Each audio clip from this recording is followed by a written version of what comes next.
papais e mamães, titios, titias, dindas, babás, todo mundo que está aqui mais uma vez comigo no Apegados, ou se você está pela primeira vez, sejam muito bem-vindos. Eu sou Carol Fialho, psicóloga, mãe, e estou numa jornada aqui com esse projeto para trazer informação com segurança para a sua família. Nossa comunidade é uma comunidade de acolhimento, não julgamento, de informação, para tornar a sua parentalidade um pouco mais leve, um pouco mais informada também. Então, hoje é um episódio muito especial, gente, porque eu venho tentando falar sobre esse assunto e buscando alguém competente para a gente falar sobre isso, que é tão pouco falado, que os pais não entendem, que muita gente não tem essa informação e que eu sou muito fã do trabalho dessas pessoas, né, desses profissionais. E hoje a gente tem a Eda conosco para a gente falar um pouco sobre integração sensorial, sobre essa parte sensorial que tanto falta informação de qualidade no nosso mundo, né? Então, assim, muito obrigada, primeiramente, Eda, por ter aceitado o nosso convite e por estar aqui conversando com a gente, trazendo informação, essas informações tão importantes.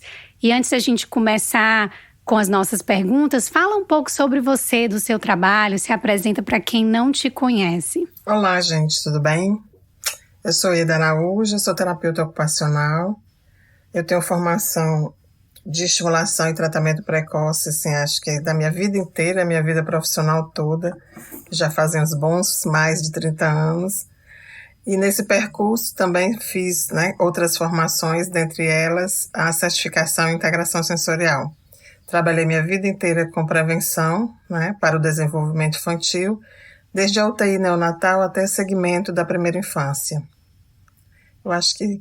e fui professora, durante 26 anos do curso de terapia ocupacional aqui em Fortaleza, no Ceará e no Brasil. Universidade de Fortaleza. Eu fico encantada quando eu escuto. E eu quero saber tanto, eu acho que eu quero fazer assim, acho que 50 episódios para falar sobre o seu trabalho e o trabalho, da terapia ocupacional. Mas hoje a gente vai focar um pouquinho nessa questão da integração sensorial, né? O que é da integração sensorial? E existe um mito de que, assim, só crianças especiais, especialmente autistas, fazem isso. E ela serve mesmo só para os autistas, para crianças autistas? Explica um pouquinho desse mundo mais pra gente. Na verdade, a integração sensorial, gente, o processamento integrativo sensorial, ele é uma função neurofisiológica de todos nós, Então, assim, o desenvolvimento infantil pelo qual todos nós passamos, foi quem nos constituiu como adultos que somos, Então, a integração sensorial, ela é colocada como se fosse a base da pirâmide, dos desdobramentos que constituem o desenvolvimento infantil. Todo mundo, ontogeneticamente falando, somos da mesma espécie humana, então todos nós nascemos com o mesmo equipamento, neurofisiológico, e esse equipamento vai amadurecendo e vai se integrando. As funções sensoriais, elas são primárias porque as funções de condução nervosa das sensações, elas são primeiro amadurecidas, em relação à função motora. Então, nós dizemos que quando nós nascemos, nós somos somatosensoriais, O nosso corpo é um grande receptáculo de sensações. E a partir desse processo integrativo, a gente vai se percebendo no mundo e se relacionando com o mundo. E exatamente por ser uma função neurofisiológica comum ao humano, ela é um processo que foi literalmente desenvolvido para trabalhar todas essas questões de desempenho ocupacional da vida, Criado por uma terapeuta ocupacional americana, de Ayres. Então, pela própria formação dela como terapeuta ocupacional, ela vislumbrou, se utilizar dessa questão neurofisiológica própria para como trabalhar, para favorecer o desenvolvimento infantil. Ou seja, ele é um processo integrativo que, sendo bem utilizado, a partir da formação que os profissionais têm nessa área, poder ajudar no desenvolvimento. Ou seja, não é só para autista, é para qualquer criança, tá? E não só para qualquer criança que tenha diagnóstico, né? A integração sensorial, ela favorece o desenvolvimento de todos nós, né? Porque nós nos relacionamos com as questões sensoriais da vida em todos os momentos da nossa existência. Desde o momento que a gente levanta até o momento de dormir. O ambiente que a gente está situado, o ar que a gente respira, as relações com o ambiente externo, com o ar, com os contatos táteis, os cheiros, os olfatos, tudo, gente, toque, afeto, cognição, tudo passa pelo processamento integrativo sensorial. Sim, eu acho tão interessante quando tu fala, porque, por exemplo, dentro da formação, eu venho de uma formação de psicologia, dentro da formação da psicologia, a gente tem acesso a informação muito limitada sobre tudo isso. E uma vez que eu me tornei mãe, inclusive através também um pouco mais da neuropsicologia, da neurociências, é que foi me abrindo um campo, e honestamente, do método Montessori, quando eu comecei a estudar um pouco mais, que Maria Montessori lá atrás já falava muito da importância do tocar, de deixar essa criança explorar, de deixar essa criança usar as suas mãozinhas, independente aí, de novo, né, de diagnóstico. E eu achei tão interessante que ao longo do tempo que eu fui percebendo, fui tendo mais consciência sobre isso, a diferença que isso fez também no meu parentar e no meu relacionar com minha filha. Assim, muitas vezes percebendo que essas questões sensoriais têm um aspecto muito forte na maneira como ela vai responder a certos estímulos durante o dia. E no decorrer de um dia, ela pode ter comportamentos extremamente, assim, difíceis, né, desafiadores, e que outrora eu nunca ia pensar que aquilo era resultado de algo sensorial, o que é quase que uma loucura a gente não pensar, né? Porque, como você disse, nós estamos o tempo inteiro inserido em um ambiente que está nos dando estímulos sensoriais. É o cheiro, é o que a gente vê, é o que a gente escuta. Então, tudo isso vai afetar nosso comportamento. Teve até um podcast que eu estava ouvindo aqui nos Estados Unidos há umas 2 semanas atrás, que o cara, ele era engenheiro de áudio e ele começou a estudar justamente essas questões sensoriais. Ele falou, se você está trabalhando em um ambiente onde tem uma construção do lado, ou algum barulho que está pip, pip, pip o dia inteiro, quando chega na metade do dia, você já está exausto, sua energia é completamente diferente, como se você, fazendo a comparação, se você estivesse em um ambiente silencioso, tranquilo, né, com um barulho mais tranquilo, tanto que isso afeta a gente nem sabe. Nós somos literalmente ajustados aos ambientes em que estamos inseridos. É como os nossos comportamentos. A gente tem um comportamento em casa, na rua, na escola, no trabalho, com os amigos, com os nossos amores. Tudo isso molda, né?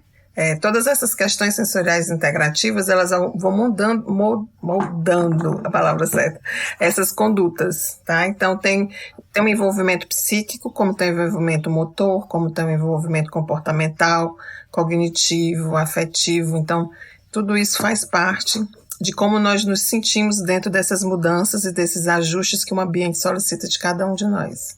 Sim. E como que os pais ainda podem perceber se seus filhos têm alguma sensibilidade ou, digamos assim, uma necessidade sensorial?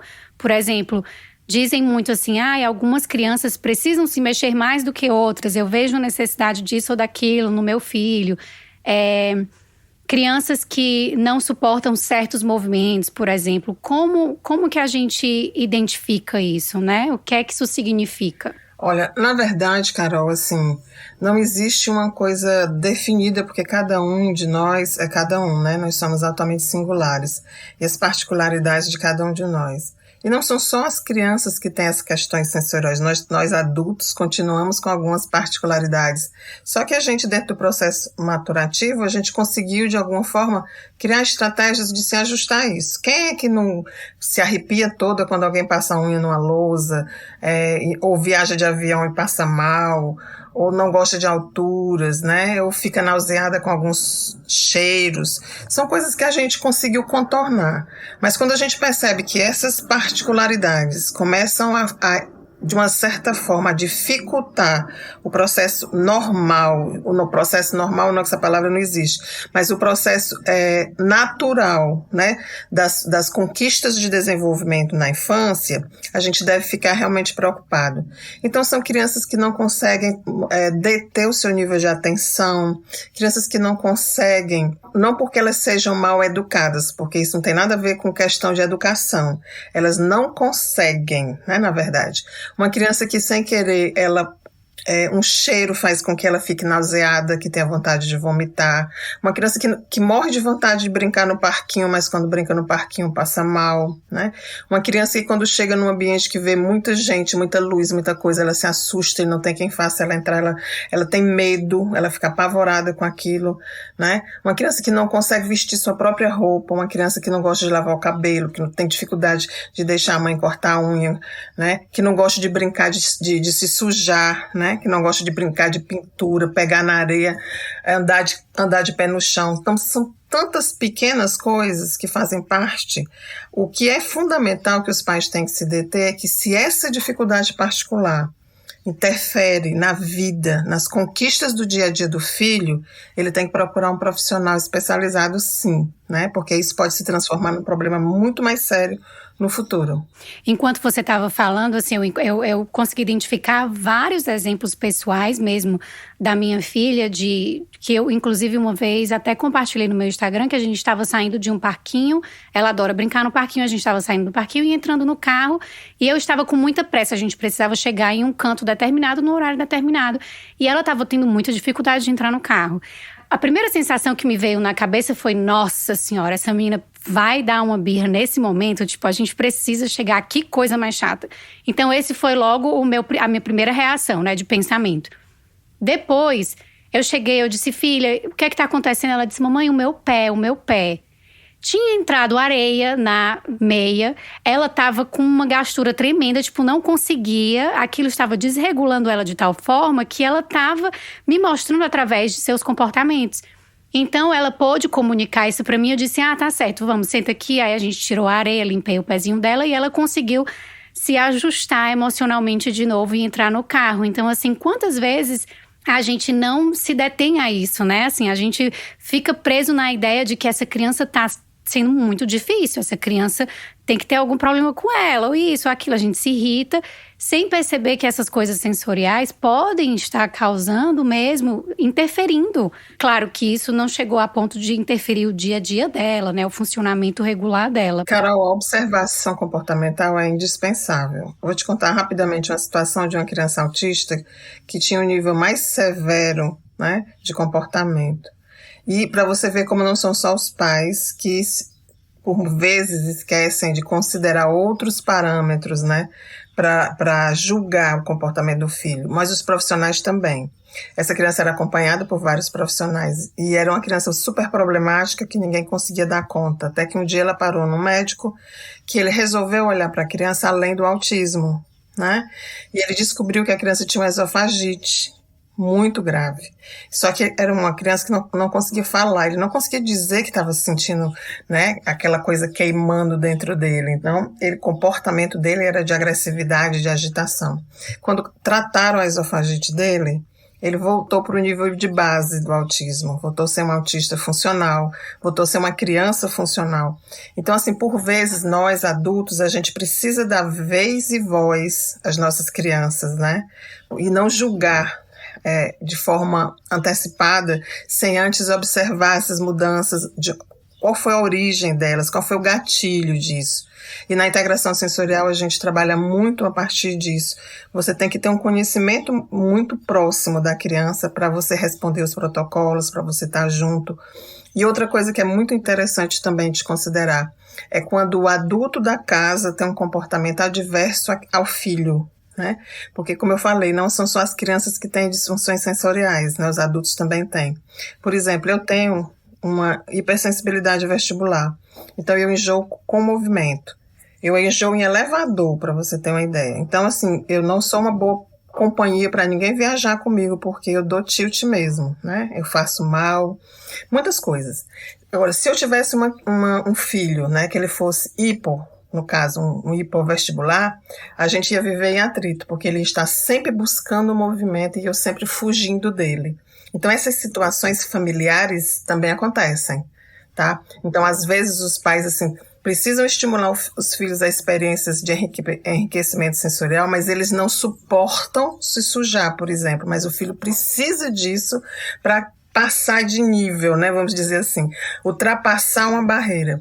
Então são questões que as famílias também precisam olhar para o seu umbigo também, porque às vezes a própria família limita a possibilidade da criança de ter um melhor desenvolvimento sensorial. Sim, e isso eu também me identifico muito com isso, porque eu detesto o movimento rotativo, né? Assim, eu não sei se é o mesmo caso dessa hipersensibilidade vestibular, mas eu detesto esses movimentos. Eu enjoo com roda gigante, eu enjoo quando eu dou piruetas, assim. E minha filha adora, ela adora brincar em negócio que roda, roda, roda.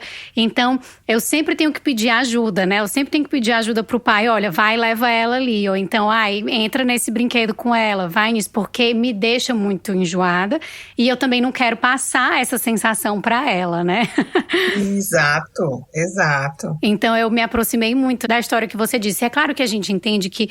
A gente sabe que nem todo mundo tem o privilégio de pedir ajuda para alguém o tempo inteiro, né? Mas assim, acho que reconhecer também as nossas sensibilidades sensitivas, entender os nossos limites e o dos nossos filhos, para a gente poder diferenciar deles, né? Não estar também prevenindo que a criança desenvolva essa conexão neuronal, porque tudo isso é informação cerebral, né? Isso, todos os experimentos sensitivos que as crianças têm, sensoriais que as crianças têm, isso é informação sensorial que eles estão desenvolvendo, né? São sinapses nervosas de informação do mundo. O que é que isso faz o meu corpo sentir, tudo isso, né? Então, assim, antes da gente pular para a próxima pergunta, eu me lembrei, Eda, de um momento que a minha filha também estava muito difícil, que antes de fazer a reparação, eu botei ela para correr, né? Assim, vai brincar, vai pular, porque ela estava muito agitada. E antes da gente fazer a reparação, ela tinha derramado alguma coisa no chão, tinha feito mau escarcéu, e a gente precisava limpar. Só que antes, eu percebi que ela precisava se movimentar, porque ela não estava, sabe assim, ela não estava muito… Ela não ia conseguir resolver nada naquele momento. Então eu disse, vai pro pula-pula, vai correr. E aí ela foi, pulou e voltou muito mais tranquila. E no livro O Cérebro da Criança, do Daniel Siegel e da Tina Brightson, eles falam… Uma das estratégias que eles falam é assim, colocar a criança para se mexer antes de qualquer coisa, né? Antes da reparação.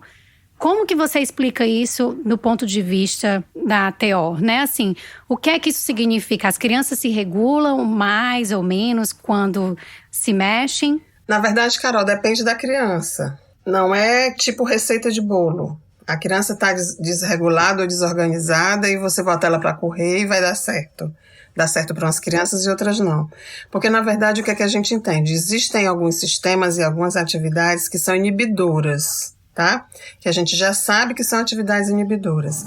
Atividade de empurrar, pular, subir, descer, que age diretamente no sistema proprioceptivo, ou seja, todas as atividades que requerem esforço físico, são atividades inibidoras. Como assim inibidoras? Explica um pouco mais pra gente. Inibidoras, assim, elas acalmam a criança, são calmantes. Ah, certo. Isso, como eu falei, você tem que medir, depende da característica de comportamento da criança. Não é que vai ter que todas as crianças que estão desorganizadas fazerem isso, mas, por exemplo, uma criança hipovestibular, se ela tem uma recepção muito baixa, ela precisa de um estímulo mais alto para registrar. E movimento linear, movimento repetitivo linear, ele é altamente também inibitório. Se a criança está muito desorganizada, inquieta e tal, se você dá estímulos vestibulares, né, lineares, ou seja, que não rode, né, que não, tem que ser linear, unidirecional, repetitivo, isso acalma a criança. Agora, existem crianças que por si só são muito excitáveis, que precisam de movimento para se regular. Cada um de nós, a gente tem estratégias próprias para se regular. A autorregulação, ele é fundamental, ele é a base de qualquer intervenção terapêutica, tá? Então, a criança ela precisa ter um estado de alerta ideal para poder responder bem ao estímulo. Existem crianças que precisam de muito movimento para exatamente estabilizar esse alerta e conseguir dar respostas adequadas. Existem crianças que precisam diminuir, tipo assim, você tem que evitar os excessos, já é o contrário. Ela tem que estar num ambiente que tenha menos estímulo, menos movimento, menos solicitações, que são as crianças chamadas de evitadoras, porque elas conseguem ser funcionais quando elas têm o controle sobre o ambiente. E para a gente ajudar ela a ter o controle do ambiente, a gente tira os excessos e deixa que elas entrem no ambiente e se sinta sobre o ambiente, sobre o controle dela. E aí ela é altamente funcional. Mas uma criança evitadora, por exemplo, ela não entra numa festa de aniversário, entendeu? Que está na maior agitação do mundo, não tem quem faça, ela não vai passar da porta. Porque ela sabe que se ela entrar, ela vai perder o controle sobre ela mesma. Então ela evita. Por isso que ela é chamada de evitadora. Quando tem muito estímulo, muita coisa que ela vê que ela não consegue dar conta daquilo tudo, porque aquilo vai exceder o limiar de estabilidade dela, é um instinto protetivo, né? Então ela volta. Se os pais insistem, aí entram as histórias, né? Ela começa a gritar, morder, bater, chorar, se taca no chão. Aí entram as cenas, porque ela não tem como explicar isso. Ela só sente, né? Então, são essas circunstâncias que, como eu falei, depende muito da característica da criança em si, para você se utilizar de recursos, né, que são estratégicos em relação à questão sensorial para poder facilitar o processo de regulação da criança. Regular a criança é o primeiro passo para qualquer processo terapêutico. Terapia ocupacional, fonoaudiologia, psicologia, terapia ocupacional. Uma criança desregulada, ela não consegue perceber aquilo que você está oferecendo para ela.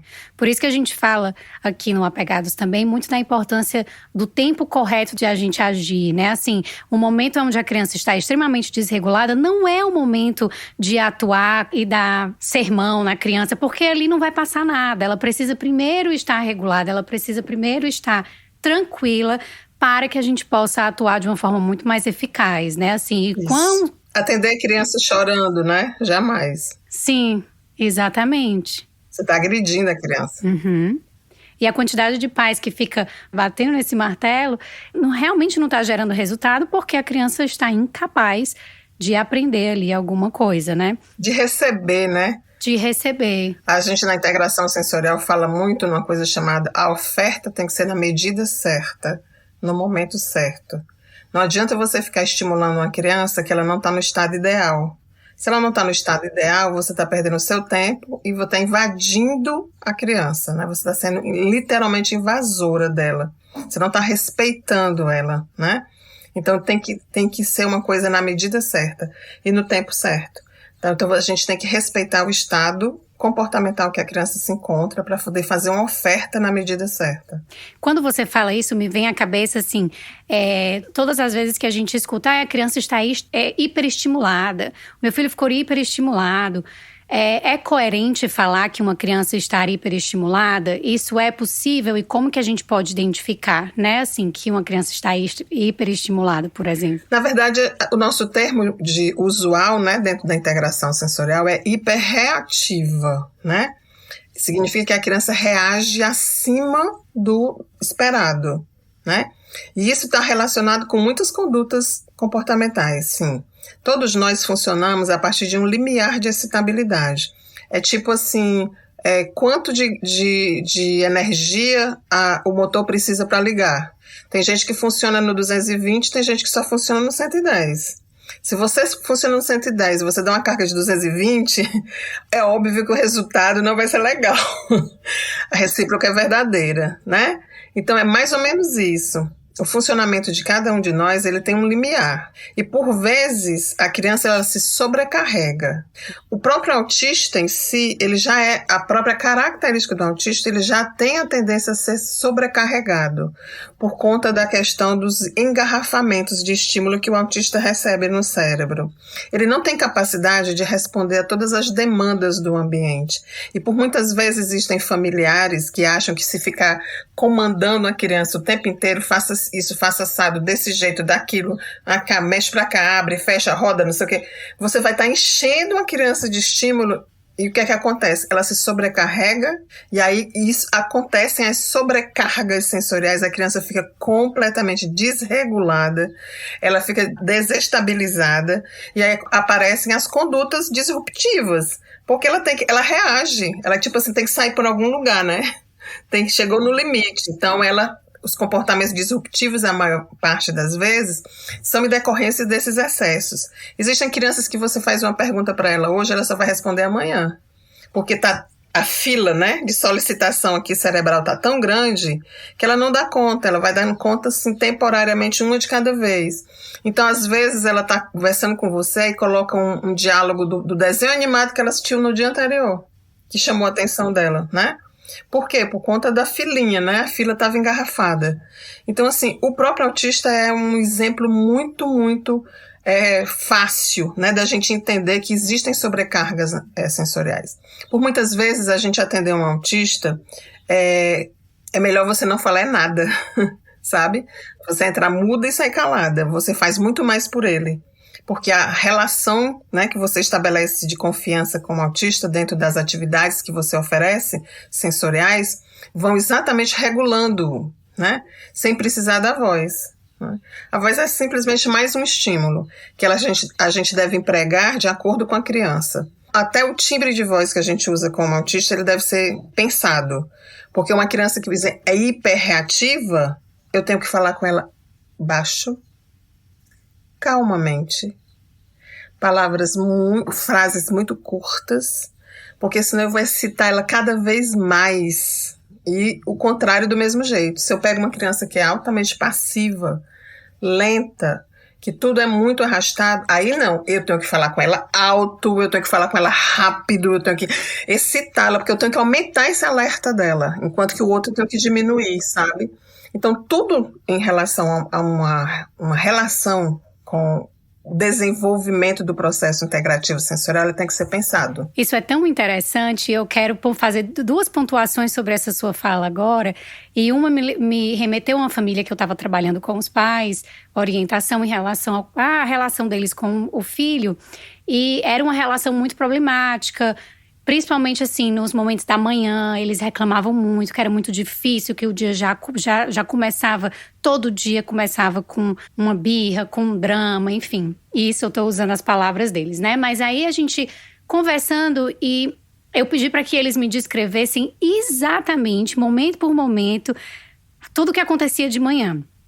E o que a gente percebeu foi que, na maioria das vezes, como é que esse menino ele era acordado? Com os pais abrindo a porta, pá, vamos, tá na hora do café, tá na hora da aula. E acendia a luz, né, assim, imediatamente, abria a porta, vamos, meu amor, tá na hora, bom dia. E a criança já acordava ali naquele, onde é que eu tô, né, com aquela luz forte em cima dele. E por mais que os pais estivessem na sua cabeça usando palavras carinhosas, como bom dia, meu amor, o dia é lindo, vamos. Mas ele já estava ali já era acordado todo dia com aquela sensação de que, meu Deus, pronto, alguma coisa tá acontecendo, a gente precisa evacuar, né? É o nível de excitabilidade que eu estava colocando. O seu exemplo foi perfeito, né?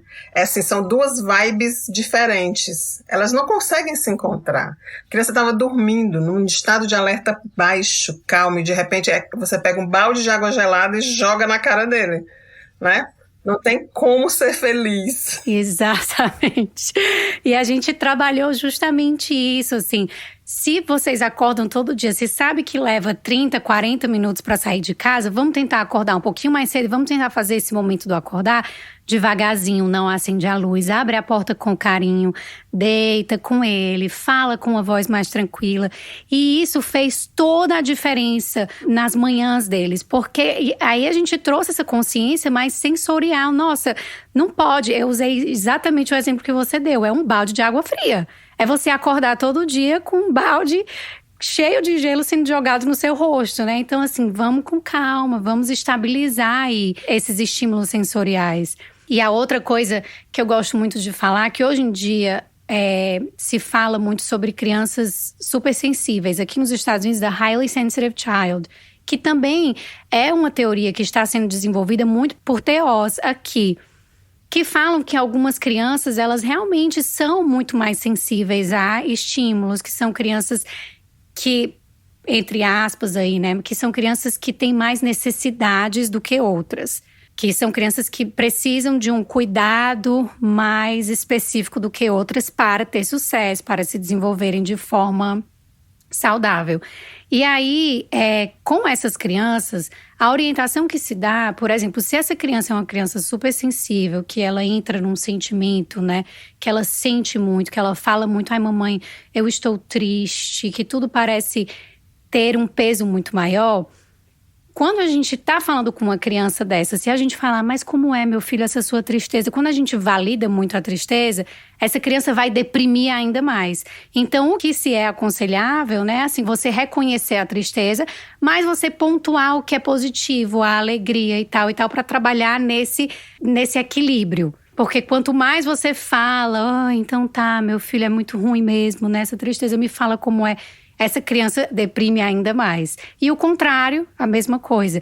Então, me fez lembrar, na sua fala, né, assim, de que a gente precisa estar entendendo as especificidades dos nossos filhos, como cada um é em sua única forma de se viver um mundo, né? E aí, claro que um filho vai ser diferente do outro, nós vamos ser diferentes dos nossos filhos.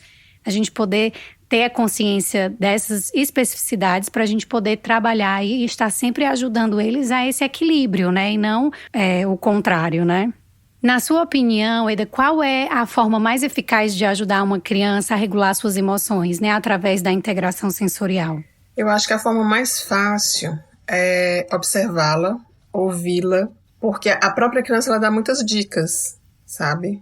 Se a gente tem um observador muito aguçado, ela própria dá dicas de como ela consegue se regular melhor. Ela mesma busca aquilo que ela precisa, a grande maioria das vezes, tá? Também não é, como eu falei, nada na vida nem no desenvolvimento humano, ele é uma receita, porque todos temos particularidades. Mas a grande maioria das crianças, elas dão essas dicas. Se a gente parar para observar, a gente fala muito com os pais assim, olha, você tem que observar seu filho. Com certeza tem um gatilho para isso. Alguma coisa, em algum momento dessa rotina, do dia a dia, tá? Tá chegando para ele de alguma forma que tá provocando esse mal-estar. E aí a gente tem que descobrir. É claro que a integração sensorial ela tem vários protocolos para isso. Mas de uma maneira geral, de convívio geral, eu diria para os pais que eles, dentro desses momentos, vamos dizer, eles comecem a prestar mais atenção em que situação, em que momento aconteceu essa reatividade dentro da situação de incômodo para a família. Porque normalmente a criança, dentro dessas situações, ela mostra o caminho e ela busca aquilo que ela está precisando. E, assim, do mesmo jeito como existem crianças que, quando estão muito desreguladas, gostam de ficar dentro de um cantinho da casa, né, longe de todo mundo, porque ela sabe que se ela ficar num cantinho longe, ela sabe que ela vai ficar bem. Então ela está dizendo para você que você tem que tirar os excessos, que dá um tempo para ela, que ela vai ficar bem. Como a próprio tempo fazia naqueles abraços, né, que ela fazia com ela mesma. Então, assim como existem aquelas que vão precisar de movimento, né? Aquela que quando brinca de balanço fica mais calma. Porque, como eu falei, a propriocepção linear, ela calma. Balanço é maravilhoso para acalmar, né? Abraço é maravilhoso para acalmar, né? Deslizamentos táteis corporais são ótimos para acalmar, né? Assim como a pressão, né? Você fazer enrolamento muscular com pressão corporal também acalma, que traz ela de volta para o próprio eixo do corpo. Eu penso assim, que nós adultos fazemos com os nossos filhos dentro do dia a dia, quando a gente faz uma massagem, quando a gente vai lá no banho, que vai passar um hidratante na pelezinha dele, que está conversando com ele, né? Fazer isso com uma certa pressão corporal, porque a pressão tátil, ela é altamente também organizadora, né? Nada de ponta de dedo, não. O ponta de dedo sempre aumenta o alerta. Se a gente quer organizar uma criança, tem que ser com pressão, né? Ele tem que sentir, né, o peso no corpo, que isso ajuda. Essa organização tátil corporal, ela é altamente promissora. Então, assim, eu aconselho aos pais a pararem um pouco, observar os filhos e se utilizar das próprias dicas que os próprios filhos dão na rotina do dia a dia, que ele vai conseguir sim. Se não, ele tem que procurar realmente um especialista que vai investigar mais a fundo isso, porque nós temos hoje inúmeros protocolos que são específicos para detectar, né, essas pequenas disfunções sensoriais e poder ajudar mais especificamente, mais rapidamente os sistemas que estão pedindo ajuda. Eu acho maravilhosa essa questão da observação, que Maria Montessori também bateu muito nessa tecla. E que observar o seu filho não é você estar com o celular do lado ali enquanto ele está brincando, né? Você está realmente ali, olhando o seu filho, sem interferir no funcionamento deles, de preferência caladinhos, olhando, entenda para onde é que a atenção do seu filho vai, aonde é que ele está, quais são os movimentos. Eu gosto muito de falar também no meu trabalho que a gente sempre tem que buscar ser detetives e não ditadores. Ditadores no sentido de vai dar um castigo, eu vou consertar essa criança. Esse tipo de linguagem não favorece a conexão e também não favorece o desenvolvimento das nossas habilidades de observação. Quando a gente é detetive, a gente vai investigar. E eu gosto muito de brincar a gente é tão bom, a maioria das pessoas são tão boas negócio de fofoca, né? Adoram falar da vida alheia, vão pesquisar quem foi que disse o quê. Quando a gente quer saber de uma história, a gente pergunta, mas e aí, o que foi que ele disse? E aí, o que foi que tu disse? Aonde é que vocês estavam, né? Que roupa você estava usando? Até o barzinho, o que estava bebendo ou comendo, a pessoa quer saber. Mas na hora que presta atenção no filho, muitas vezes não faz essas mesmas perguntas, não faz essa mesma investigação aí, bem a fundo que a gente faz quando se trata de fofoca, né, da vida alheia. Então eu gosto muito de trazer a ideia de que a gente pode usar literalmente a mesma energia, mas em prol da saúde da nossa família, observando com atenção o dia a dia do nosso filho, o que é que aconteceu naquele momento, o que é que estava por trás, como foi que o dia começou, que o dia terminou, o que é que ele comeu, qual era o cheiro, qual era o barulho, qual era a luz. Tudo isso vai dar pra gente informação preciosa sobre os nossos filhos, né? E o funcionamento deles. Então eu achei ótimo essa questão da observação e tá sempre trazendo para os pais. A observação não é só você estar ali do lado.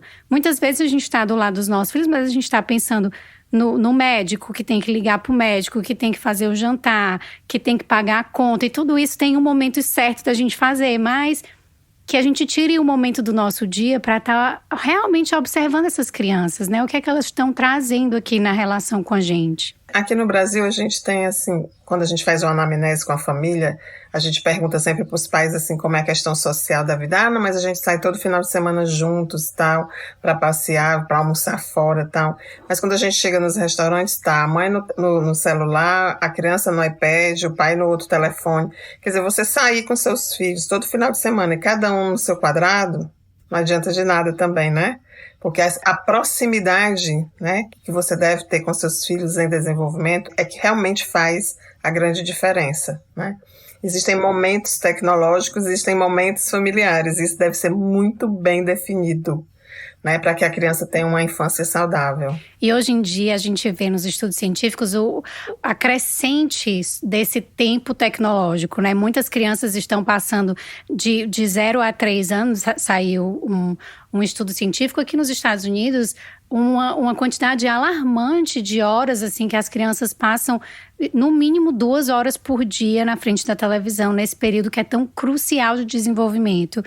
Que as crianças, ao invés de estarem explorando, desenvolvendo, né, outras habilidades e tendo experiências sensoriais, elas estão sentadas assistindo televisão, que também já se fala que do 0 aos 2 anos de idade, ficar na frente de uma televisão não vai trazer nenhum aprendizado para essa criança, neurologicamente falando, né? Então, assim... É literalmente contraindicado. Sim, literalmente. Aqui no Brasil, a Sociedade Brasileira de Pediatria já definiu isso, de 0 a 2 anos, nenhum contato com tela. Aqui nos Estados Unidos também. Até porque de 0 a 2 anos é o período de desenvolvimento sensório-motor, onde a criança nem sabe que nasceu. Então, como é que você vai fazer uma relação de consciência de si mesma e consciência online? Né? Não tem condição. as experiências reais, né, que a criança deve ter com o mundo externo, elas são altamente fundantes de todos os aspectos do desenvolvimento infantil. A gente não está dizendo que ele não vai ter possibilidade do mundo online, porque a gente também tem consciência de que o mundo é online e que o futuro é tecnológico. Mas tudo no seu devido tempo, né? A gente tem que respeitar as idades e as necessidades de cada um dos nossos filhos. Para uma pessoa que fala assim, Carol, e é muito fácil vocês falarem, né? Mas vocês não estão aqui no meu dia a dia, que tem que dar conta da casa, que tem que dar conta disso e daquilo, com a criança enchendo o saco o dia inteiro. Como é que eu faço, então, para dar experiências para essa criança? A primeira coisa que eu digo é assim, e antes do celular, você acha que você é a primeira mãe que vai passar por dificuldades familiares em casa? Não, com certeza você não é a primeira e nem será a última. Antigamente, né, quando não existiam celulares, como que as mães faziam? As mães criavam espaços para suas crianças brincarem ali perto delas e davam conta da vida. Mas hoje em dia parece que isso não existe. As famílias não sabem mais brincar com seus filhos, né?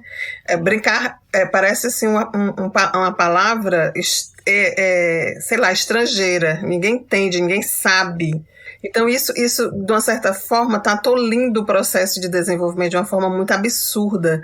Eu fico imaginando os adultos, esses adultos no futuro, adultos que não tiveram uma infância rica, uma infância altamente produtiva. Se existe uma coisa que eu fico louca quando eu vejo um adulto dizer para uma criança que Papai Noel não existe.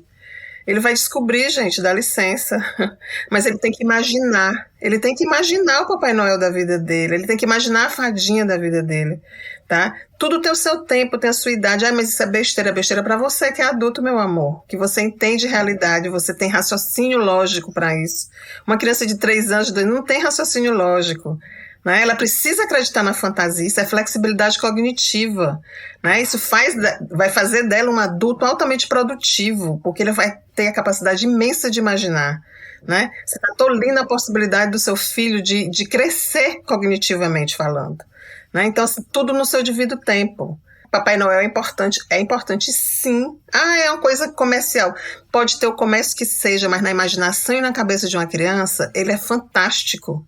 Então, a cada um dessas crianças tem o direito de sonhar com o Papai Noel, com a fada, com a bruxa, com o bicho-papão, porque são coisas que fazem parte do imaginário. Porque a imaginação é que faz quem nós somos.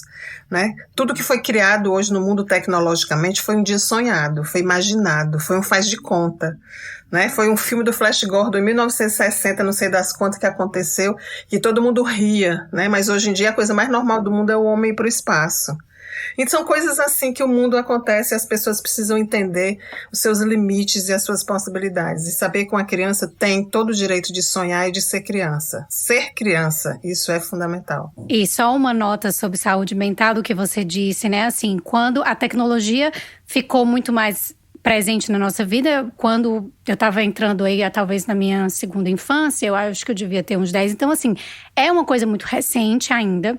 E hoje em dia, a gente já tem acesso a estudos científicos de crianças que nasceram, adolescentes que nasceram em um mundo já tecnológico, né? E nunca houve na história da saúde mental de estudos uma quantidade tão alta de crianças com depressão, com tentativas de suicídio na infância, de níveis de ansiedade altíssimos. Então, a gente não tem como não fazer uma correlação, né? Porque sabemos, e aí eu sempre trago isso, nós somos seres sociais, nós precisamos estar em contato com outras pessoas. Por isso que muita gente adoeceu também tanto na pandemia, por não ter acesso a esse contato social como se tinha antes. Então, assim, é importante a gente perceber que sim, o nosso dia a dia pode ser muito difícil. E, gente, eu falo isso de um lugar muito pessoal, porque, assim, aqui nos Estados Unidos a gente não tem ajuda. Eu tenho uma filha, então eu sou a faxineira, eu sou a cozinheira, eu sou a mãe, eu sou a pessoa que trabalha. Então, eu entendo de forma muito próxima tudo isso que falam, né? Todos esses questionamentos. E eu acho que dos grandes presentes que o método Montessori me deu foi a ideia de atividades de vida prática, foi a concepção de que as crianças adoram ajudar, se a gente pede. Então, anteontem mesmo eu estava tendo que dobrar roupa, Sofia veio, Sofia me ajudou, ela adora fazer isso, ela adora se sentir pertencente, né? Dentro do contexto familiar. Ela adora ir pra cozinha comigo, ela adora lavar prato. Tipo assim, mas eu precisava convidá-la. Ela adora estar comigo. Tem uma frase que eu gosto muito da Laura, acho que é Laura Goodsman, que ela fala: não existe nada mais mágico do que você brincar de mãe com a sua própria mãe, de você brincar de casinha com a sua própria mãe, na sua própria casa. Então, assim, as crianças, elas adoram isso. E tudo isso é muito enriquecedor, não só para a relação. Claro que pode fazer com que o jantar atrase 40 minutos? Pode. Mas você vai estar num momento de conexão, a criança vai estar aprendendo muito com você ali nas atividades de vida prática. Então, eu gosto muito de trazer sempre esse conceito. E pra gente fechar a nossa conversa hoje, Eda, se você pudesse dar, assim, um conselho, né? Uma prática diária para que todos os pais fizessem em casa com seus filhos, o que é que seria? Olha, eu acho que falta no mundo é amor. Eu acho que tudo se resolve e se encontra e se vive quando existem afetos, vínculo. Você tem que estabelecer um vínculo com seu filho que seja forte, que ele possa perceber que você está do lado dele em todos os momentos da vida dele, nos momentos fáceis e nos difíceis, porque isso pra gente que é adulto conta, até a gente vai ficar velho, né? E a gente não vai esquecer que lá fora tem um mundo muito difícil, mas que a gente tem um porto seguro em casa, que a gente sempre vai poder contar com o apoio do pai e da mãe. Então eu acho que quando um filho percebe isso, quando o pai e a mãe estabelecem com eles um vínculo de afeto forte o suficiente, confiante o suficiente, eu acho que qualquer dificuldade é possível, ela é pequena. Então amem seus filhos, ouçam o que eles têm a dizer, deixem eles viverem a infância, tenham paciência, porque eles vão ser adultos, com certeza. Tudo tem o seu tempo. Mas não existe uma fase mais bonita na vida do que a inocência da criança, da infância e do amor que ela tem pelos seus pais. Então, possibilitem isso. Deem amor e afeto a eles, que com certeza o resto a gente resolve. Ai, que lindo. Muito obrigada.